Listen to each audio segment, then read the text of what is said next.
Great. Well, welcome everyone. Thank you so much for being here, and thanks for the invitation, Denise, to join GW graduate students on this important topic of how to engage with executive search firms. My name is Katie McNerney.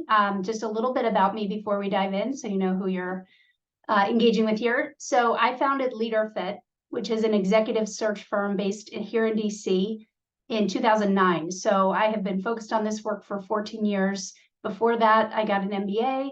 I also worked for 10 years in a combination of nonprofit sector, corporate sector, and management consulting. And I started LeaderFit because my work in the nonprofit sector, which I'm very passionate about here in DC, I noticed a big problem with smaller community-based nonprofits in particular didn't know how to hire talent well. Either they didn't have the expertise or they didn't have the time, the capacity to do it well. And often they would make some pretty significant hiring mistakes. And so I had been working in nonprofit consulting or on a board or volunteering, and just saw that one person, if you hire the wrong person, can make a huge difference for good or bad in an organization. And so I started the firm out of my one-bedroom apartment in DuPont Circle, and then over 14 years, we are still what I'd call a boutique firm. We have 8 employees, and we're women-owned. I'm proud of that. And we have worked with over 250 nonprofit organizations in the last 14 years, mostly here in DC, not surprisingly, kind of the headquarters of the nonprofit sector. We also do work with, at a national level, we really consider every search national, if not international, in that we do recruit people from all over, and we do source candidates from all over. So we sort of play when we go up against any potential competitors for a new search, for example, we will definitely consider ourselves national in how we engage with candidates and with other search firms. So I'm happy to answer more questions later about our firm specifically and how we work, but really today is about you and helping you understand what are some of the best practices for engaging with search firms. I'm going to go ahead and share my screen and make sure you can all see this. And I'm not going to put it in presentation mode. I think this will be just a little bit easier. Can everyone see that okay? Great. So really just, again, wanted to spend some time talking about things that I've learned in my 14 years career, give you that perspective in the sector, but want to spend a lot of time just talking about your questions and answering those. So I thought I would just start with what is the national landscape? What is an executive search firm and who are they? And this might be a helpful list for you. This is by no means comprehensive, but gives you just a little taste. So for those of you who don't know what an executive search firm is, it's another fancy way of saying a recruiting firm, or you might hear the term headhunter. I don't like headhunter because it sounds so violent. So I like executive search. It sounds a little more refined. And we say executive. That definition can be very broad. So I wouldn't let that intimidate you especially if you're earlier in your career and you think, I'm not an executive yet. It is the industry standard term for recruiting firms that are what we call retained, which means that we are hired exclusively by the organization or company to run the search from beginning to end. There's another kind of search firm called a contingency firm, where a nonprofit or a company might say, we've got this position to fill, and they farm out that position to 5 or 6 contingency firms. And basically whoever sends in the top candidate that gets hired gets paid.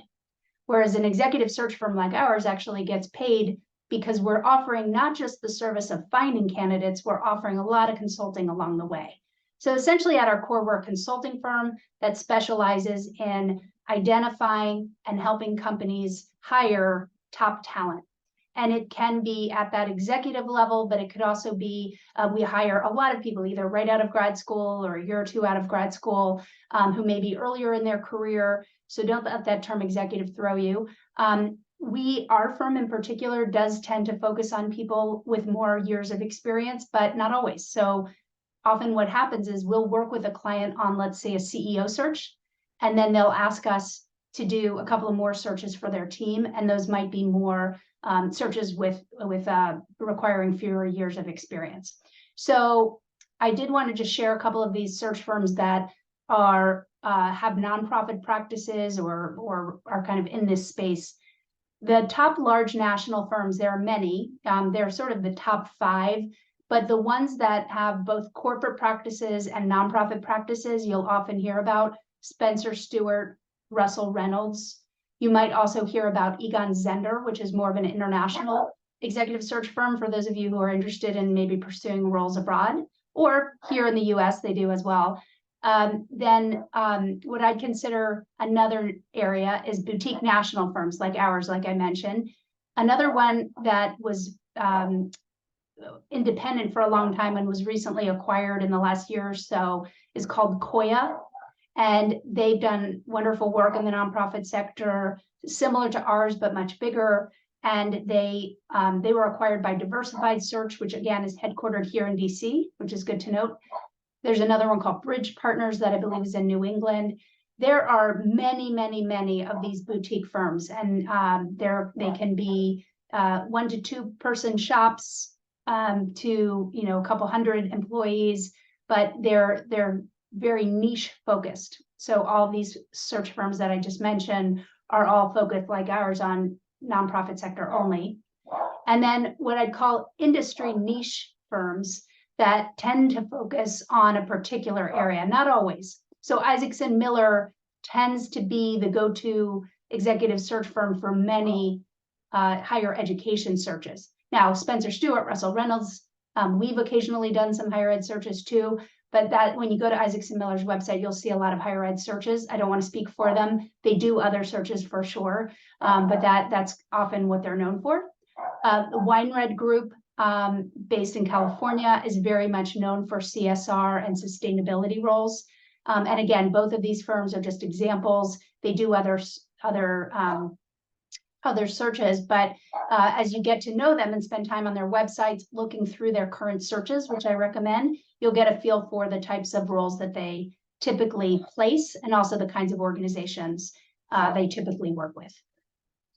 So then I'm going to just go through here a couple of best practices that this is by no means a comprehensive list, but hopefully what it will do is just spark some of your other questions and thinking as we get into the Q&A here in a little bit. So one of the things that I often see in working with candidates, prospective candidates for roles, is they will often come to us through a cover letter and a resume they've submitted, or we might be connected to them through someone else.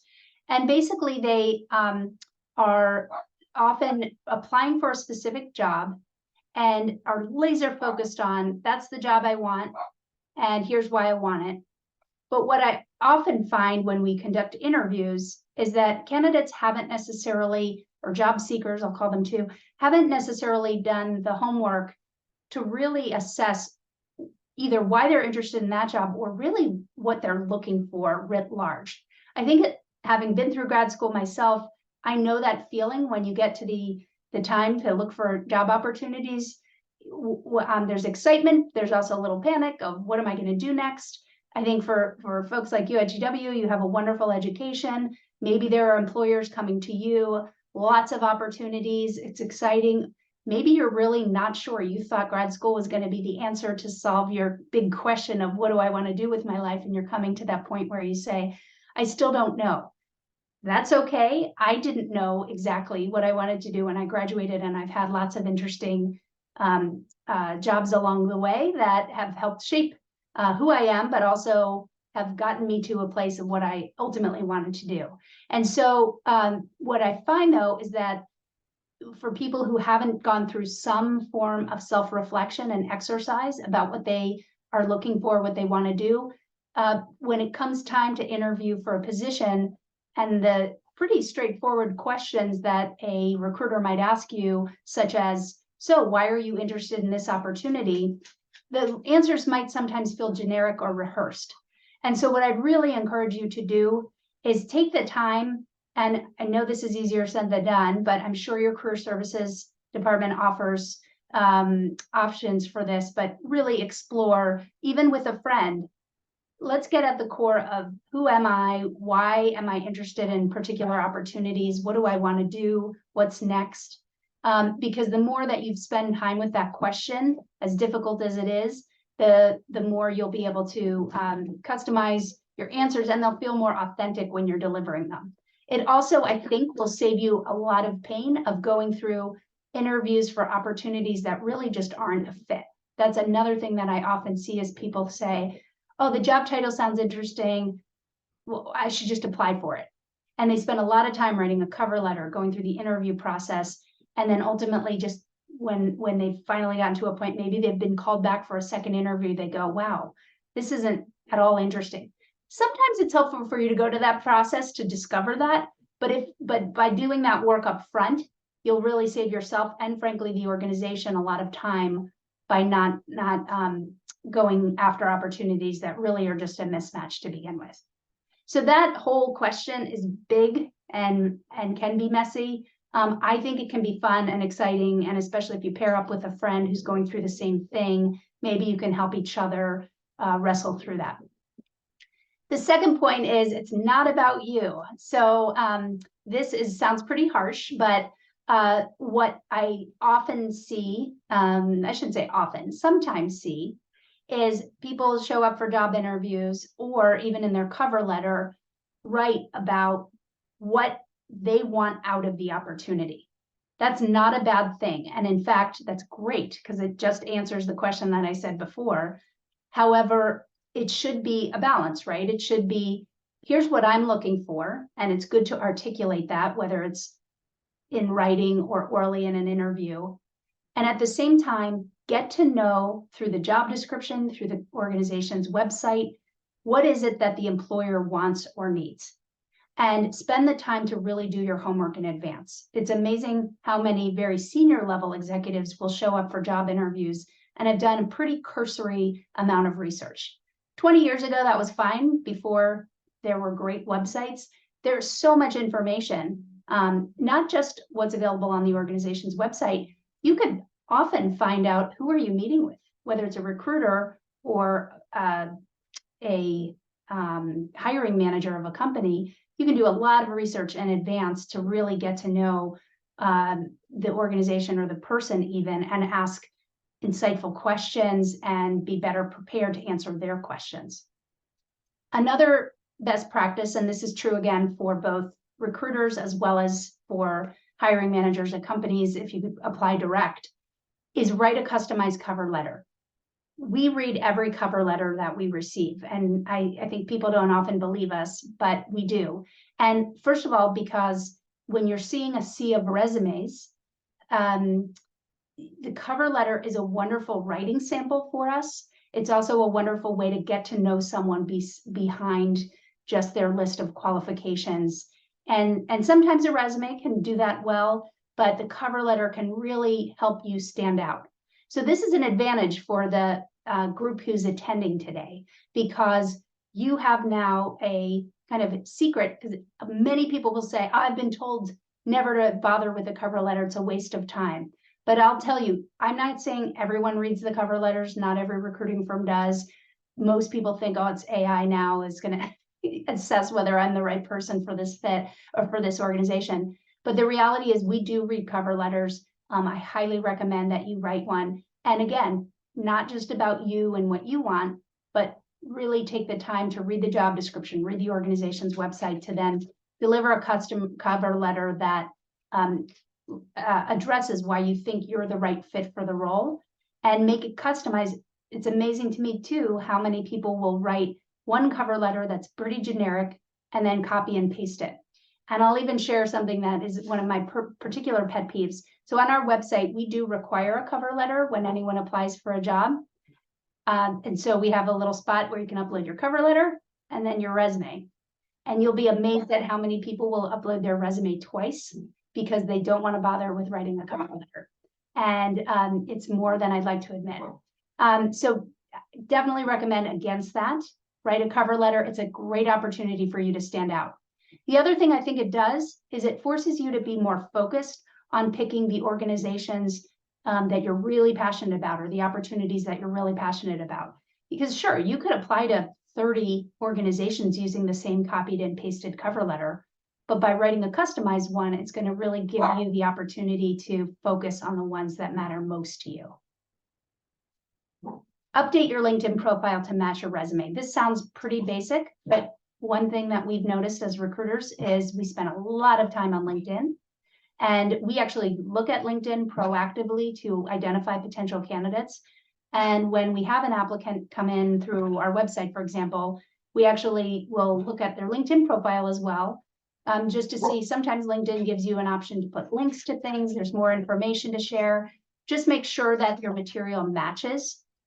And then also on LinkedIn, how many in the group so far, and I know we only have a few on screen, but have actually taken the time to customize your LinkedIn profile for recruiters? So if you don't know what I'm talking about, there's actually a place on LinkedIn where you can fill out your LinkedIn profile and indicate to recruiters only that you're open to a new opportunity and customize it. So I can provide a link to how to do that if you can't find it on the LinkedIn site. But that's a really helpful way of getting the attention of recruiters. Because if I'm looking at a list, if I go in on the back end and I'm searching for people for a particular role, and I see that someone has indicated that they're looking for the kind of opportunity that we're posting for, and they've indicated they're open to new opportunities, then I'll be more inclined to call them perhaps first before others. So that's another important point about LinkedIn. I can't emphasize it enough. Recruiters like me are out there all the time looking for people like you. So if you put more information, make sure your LinkedIn profile is really strong. And that includes putting on a headshot. And the reason I recommend, this is not a requirement, but I recommend it, is it personalizes your profile that much more. You can have a nice headshot that's professional, where you're smiling, and it shows that there's a real human behind the computer screen here. So I encourage you to think about uploading a professional headshot if you don't have one already. And then what I would say, thanks, Denise, for posting that link. What I would say I often notice as well and really encourage is making sure that every communication you have, whether it's with the search firm or hiring team, is very professional and matches the tone and of course, grammar, but matches the tone of the employer. So if someone, for example, writes you and says, "Dear so-and-so, thank you for your," oh, GW offers free professional headshot photos. That's amazing. Everyone should take advantage of that. That's wonderful. Thanks. But back to if a recruiter, for example, reaches out and says, "Dear so-and-so," and is very formal in their tone to you, just mimic. It's basic psychology. Mimic back to them the tone in which they wrote to you. So amazed also at how many people, when I say, and I'm less formal than that, but will say, "Hey, Katie," and not use proper grammar. And at the end of the day, I don't get super concerned, but I do know recruiters where that is a big pet peeve. So just the idea is make sure you're paying attention in every communication, again, with the recruiter or a hiring team, to how you're communicating, how you're representing your brand. And so a lot of these points have to do with how you present your resume and your LinkedIn profile and your cover letter. So a couple of mistakes to avoid, and then we'll get into your questions. So some of these have overlap, but mistakes to avoid: assuming a recruiter represents you. I think it's really important to point out that we are paid by the hiring organization. The recruiter is paid to find the best possible person for a particular job. We also, as at LeaderFit, care very deeply about the candidate experience. It's good business, but more importantly, we care about the individual. We know that you've put a lot of time and effort, and it's vulnerable to put yourself out there for an opportunity. We want to make sure you have a good experience. So often we try to engage with you to make sure that you have your questions answered along the way. But I think what sometimes might happen is that a candidate might assume that it's my job to find them a role or to do things as part of the interview process. For example, to fix problems with your resume or your cover letter. So I think it's important to just remember that dynamic, that at the end of the day, the recruiter is hired by the organization or company. And they're also paying attention to how you engage with them and how you treat them. And so when someone, contacts me and just thinks, oh, well, I'm just the recruiter as an intermediary and doesn't treat me well, that's going to reflect poorly on you as an applicant. And then I already brought this up before, but just, sorry for my dog barking, is not paying attention to detail in your correspondence. So I think it's really critical that, that again, I can't emphasize it enough, just paying attention to every single interaction engagement you have by email, by phone, just be prepared and ready. And here's just a small example. I will be calling a candidate for an interview, and we've had a set time, let's say 2 o'clock for an interview, and I'll call the candidate, and it's, if something comes up, if there's an emergency, of course, if it goes to your voicemail, that's not a problem. The issue I have is when I call someone and they answer hello, as if they had just woken up from a nap, or, they're expecting me to contact. And I know this group, I'm not worried about it with you all, but just note that all of those communications people are paying attention to.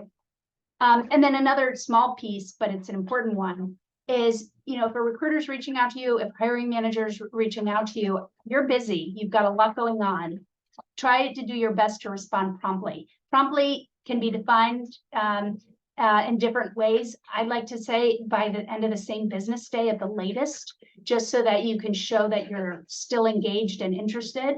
If you wait a day or two, it might signal that you're not interested in that particular opportunity and a recruiter might move on to someone else. So again, this is by no means a comprehensive list, but I thought it would get some good ideas going. And then why don't we just flip it over to whatever questions you have. And I'll go ahead and stop sharing my screen so we can all kind of connect. There's no questions written in the chat yet. I always want this to be an opportunity for all of you. So I'm going to give you all a chance to raise your hand or unmute yourself and ask. This is a wonderful opportunity.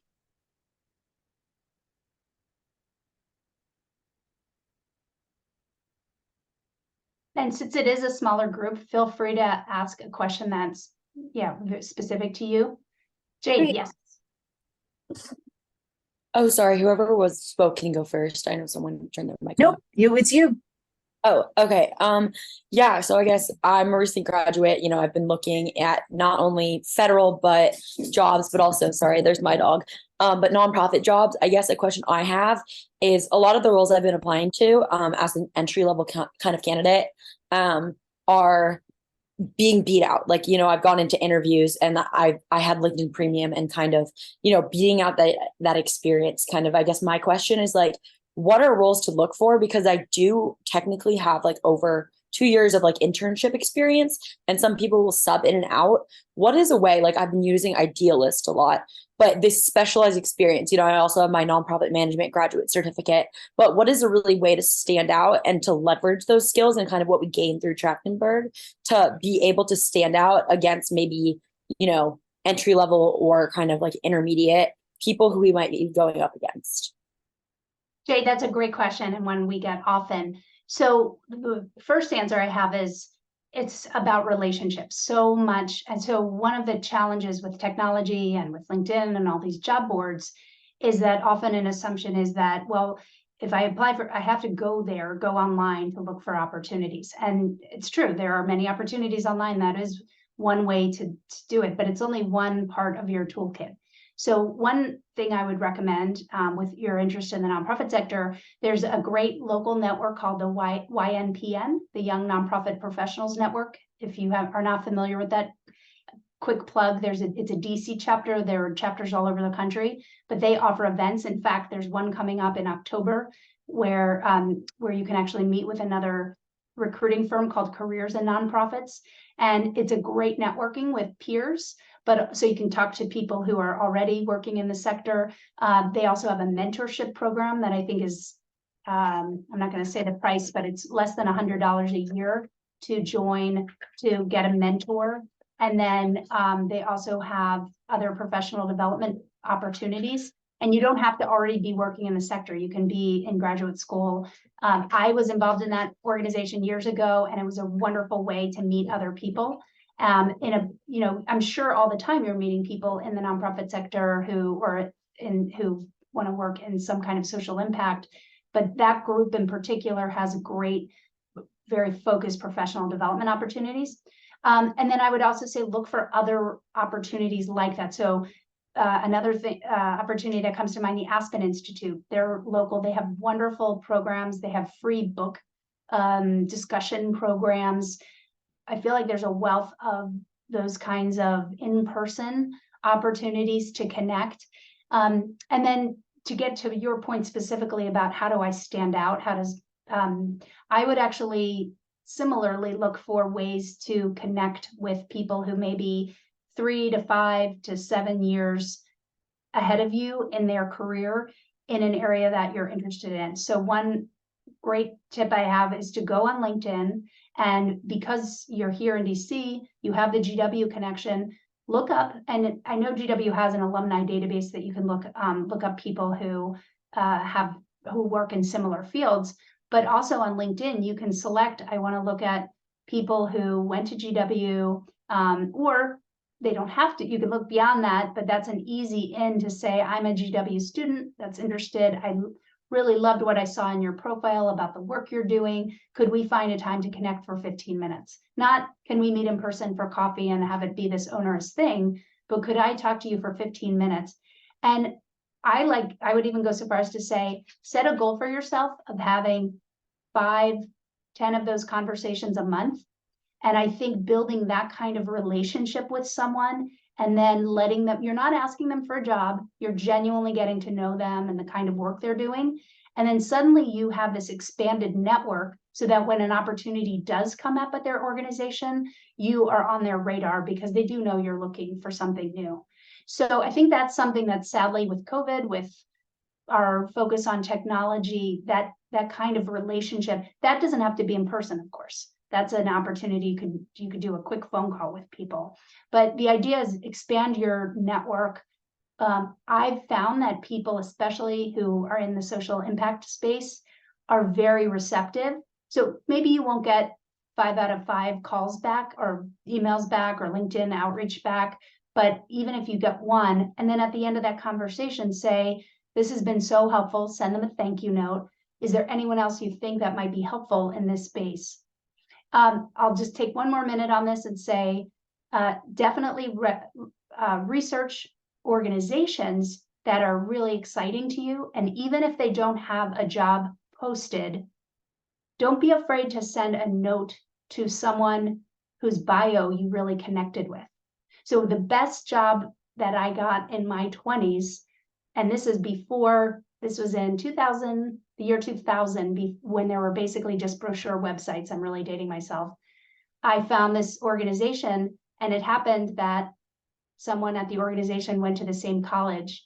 I called him out of the blue on a Thursday and said, Evan, we've never met, but I saw you also went to Carolina undergrad. Could we chat about your organization? It looks like you're doing some really interesting things. And a couple months later, they happened to have an opening. And that was the job that sort of took my career in the direction of nonprofit work that opened up all kinds of doors. So don't be afraid to reach out. Worst thing, someone will just not answer or say no, but you can move on to the next person. Thank you so much. Thanks for your question. I loved what you were saying, Katie, and particularly reinforces a lot of things I talk to students about that 15 to 20 minutes that you're going to increase the ROI when people are so much more willing to take that amount of time. There was a question that came in on the chat. I don't know if you saw that. I did. Yeah. So thanks, Elise. Do you know of recruiters who recruit for associations? So I don't know of a specific specialized recruiter. We, for example, right now are doing the CEO search for the Association of American Law Schools. And we've done other searches for them, more kind of earlier career searches. So each of the firms that I mentioned earlier do association searches as well. So one other organization you might check out is called CEO Update. And you as the job seeker, actually, I think there is a small fee, but maybe GW has a partnership with them or could for students. Maybe there's a student rate, but basically you can get access to a job board that has all kinds of opportunities in, even though it's called CEO Update, it's broadly for associations specifically.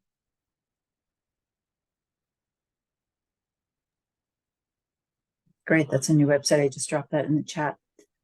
Other questions that people have?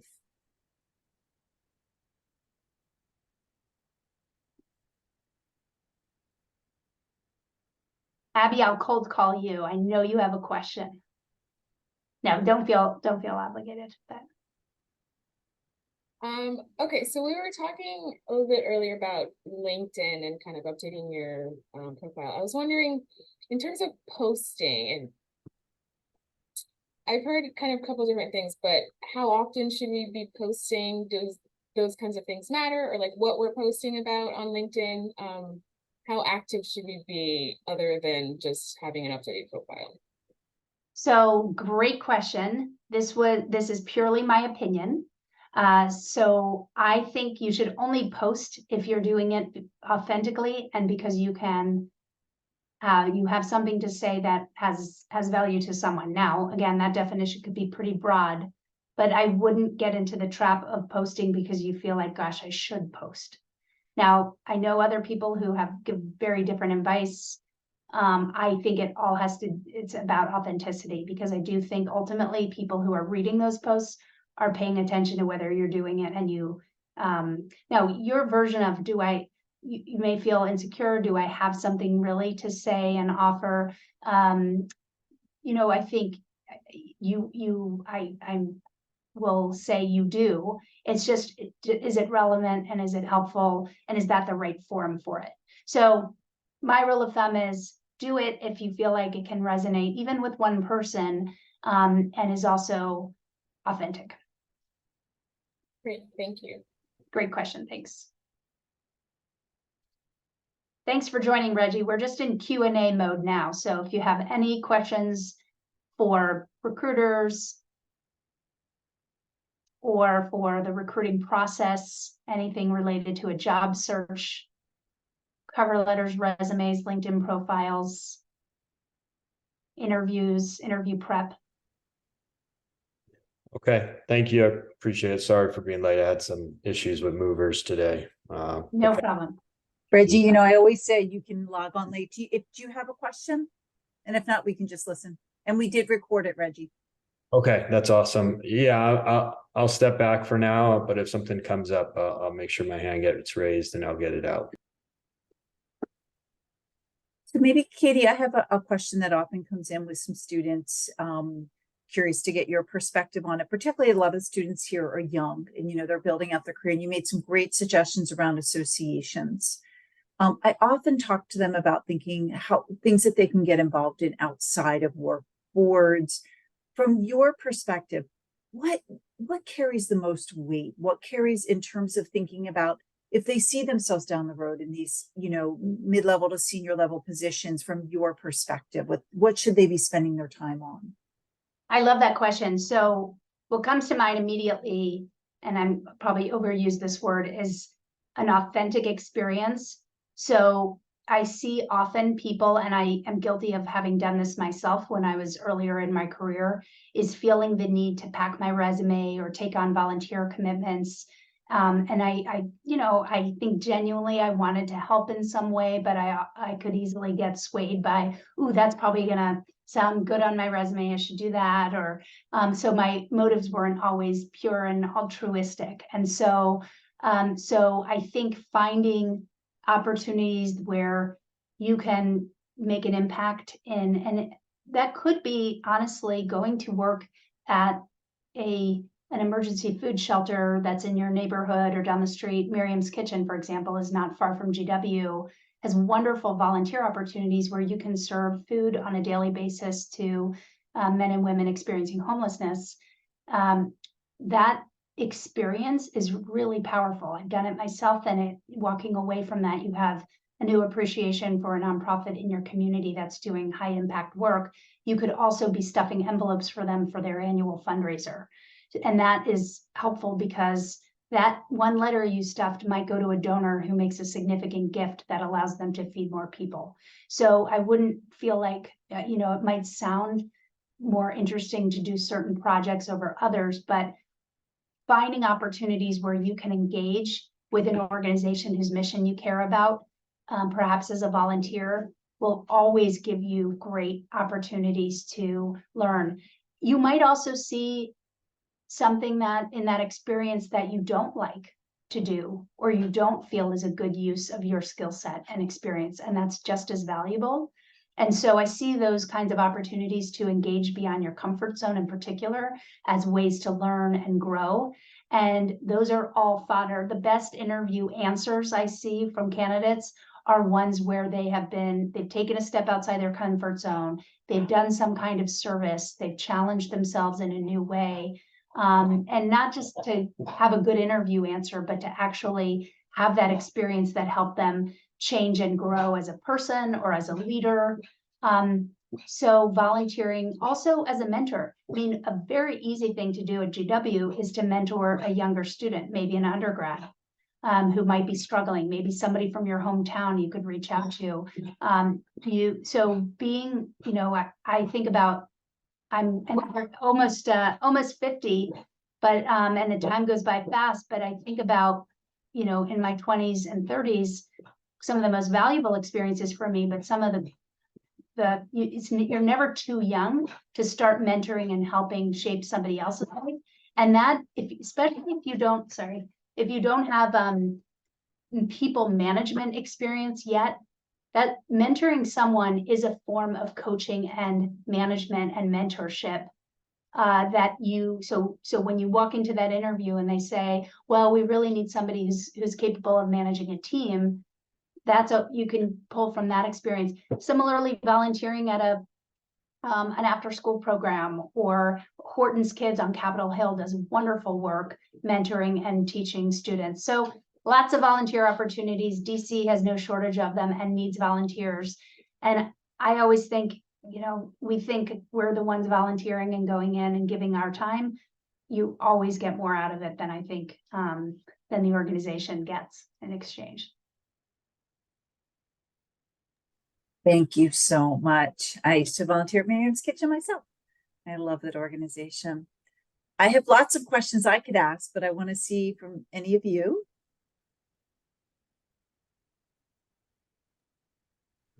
One thing that I wanted to ask was, I think you've talked a little bit about workplace disengagement or workplace lack of value in a certain company or brand not being valued anymore, or feeling like you're valued. How would,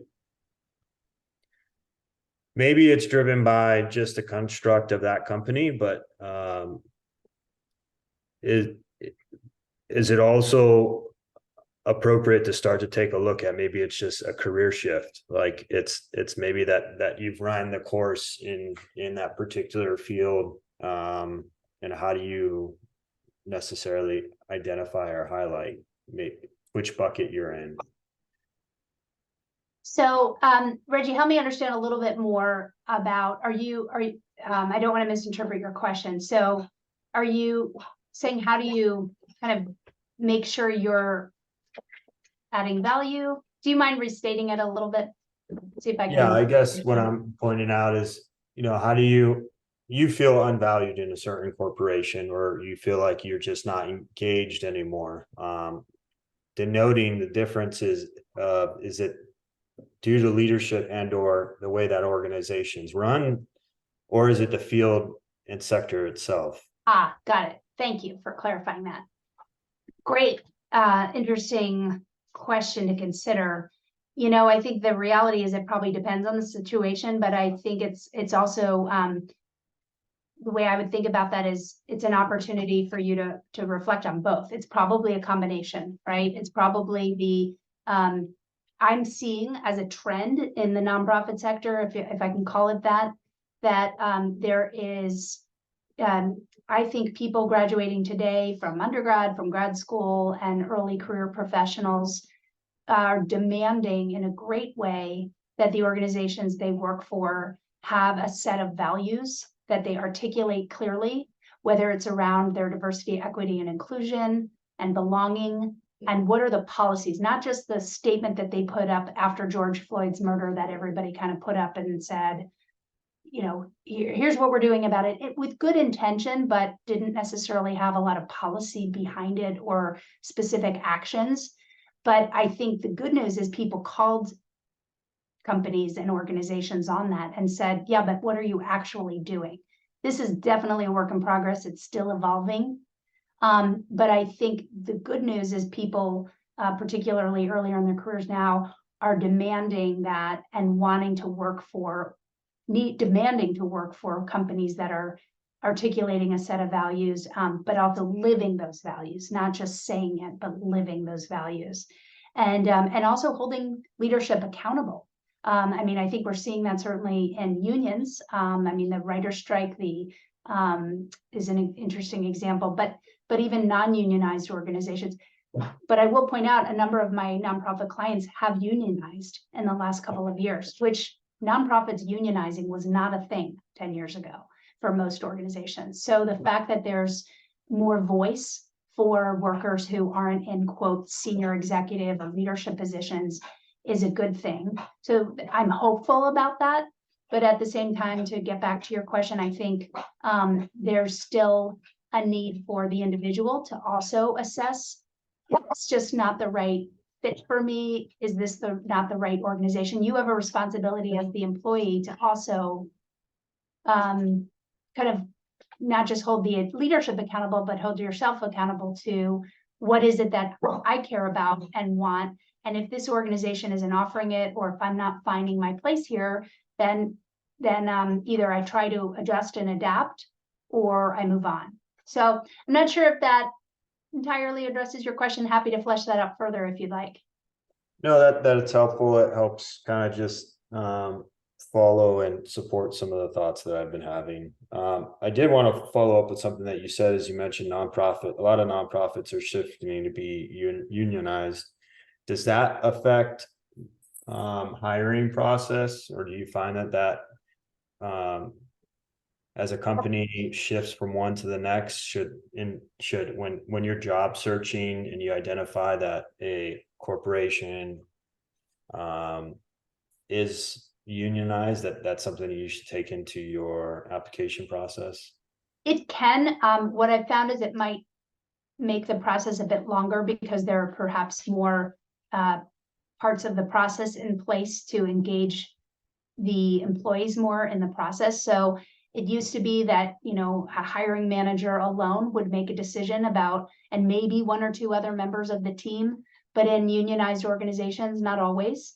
Often you just have more people involved in the process, which is a good thing for all parties, but it can take longer.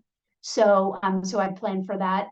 But I don't think, I think the other thing we're noticing for unionized organizations is that they're much clearer about the job description and the expectations of the employee. And I'm finding, again, overall, and you can tell me that I'm seeing, at least in the nonprofit sector, organizations are getting much better about being much more specific and clear in the job descriptions and the expectations. So I would say, as a job seeker, in response to that, pay attention to what they're saying the job is about. And if you have questions, you know, oftentimes we just assume, oh, well, we've got to just take it for what it is. If you have questions, or if you disagree, or you aren't sure that you're going to meet those expectations, be vocal about it through the process, because I think it shows that you're taking it seriously. And I think if you do it in the right way, that's professional. Maybe there are aspects of a role that you don't think are, that you're going to come at 9 of the 10 things, but one of them is not a good fit. Being direct and authentic about that. And that's very different advice than I was given, certainly when I was starting in my career. So it feels a little risky. And the truth is, not every company and every organization is going to be accepting of that. But I think then becomes your question of what's the kind of organization, what are the values of the organization I want to go work for? And if it's an organization who does set a high bar for creating an inclusive culture, then that might be higher on your list. I would love, before we go to Elisa's next question, just come back to one thing for your previous question, Reggie, that might be helpful.